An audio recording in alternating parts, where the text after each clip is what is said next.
Essentia advanced sciences private limited ఫ్యాక్టరీలో reactor blast అవటం వల్ల భారీ అగ్ని ప్రమాదం జరిగింది.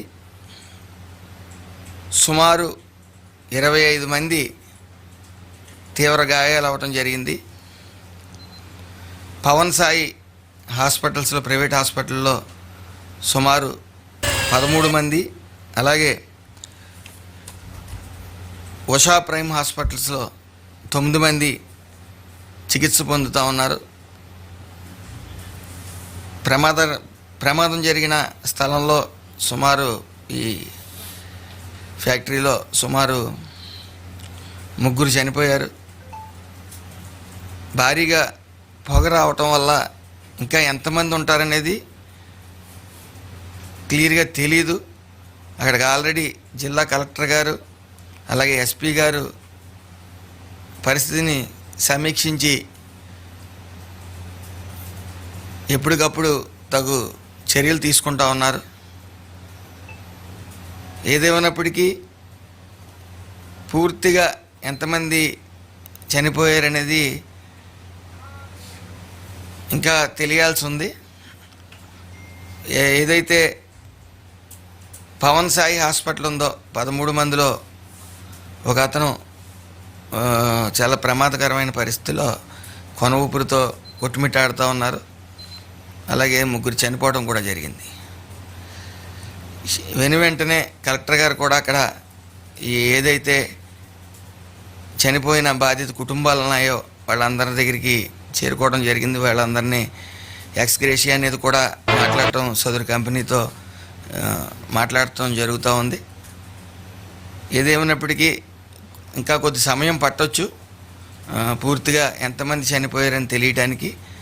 ఏదేమైనప్పటికీ ఎప్పటికప్పుడు అధికారులు సమీక్షిస్తున్నప్పటికీ అక్కడ దట్టమైన పొగ ఉండటం వల్ల ఏ విషయం పూర్తిగా క్లారిటీ రాలేదు. Okay, thank you. ఇంకా అది రియాక్టర్ బ్లాస్ట్ అవటం వల్ల అగ్ని ప్రమాదం జరిగిందన్నారు, కానీ ఇంకా అధికారులు లోపలికి వెళ్ళే పరిస్థితి లేదు. అది అక్కడ మరి సేఫ్టీ మెజర్స్ తీసుకున్నారా, అది నెగ్లిజెన్సీ వల్ల వచ్చిందా అనేది కూడా తెలీదు. ఏదైతే కార్మిక శాఖకు సంబంధించిన ఇంచుమించు యంత్రాంగం అంతా కూడా అక్కడికి వెళ్ళి ఆ పరిస్థితి సమీక్షించడం జరుగుతూ ఉంది.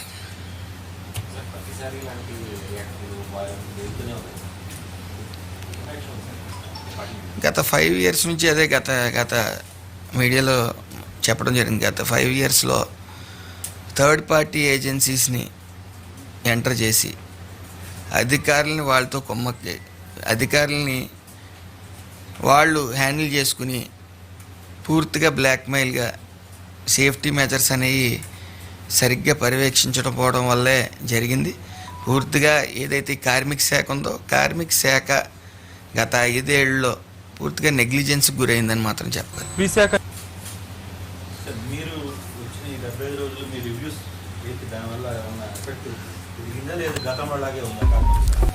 కార్మిక శాఖ ఆల్రెడీ రివ్యూస్ అనేవి స్టార్ట్ చేసాం. వైజాగ్లో కూడా దళార్ వ్యవస్థ అనేది పూర్తిగా వైజాగ్లో ఉంది. దళార్ వ్యవస్థ ఇంచుమించు మొన్న జరిగిన ఎలక్షన్స్లో కూడా ఫండింగ్ అనేది డిమాండ్ చేసి తీసుకోవడం కూడా జరిగింది.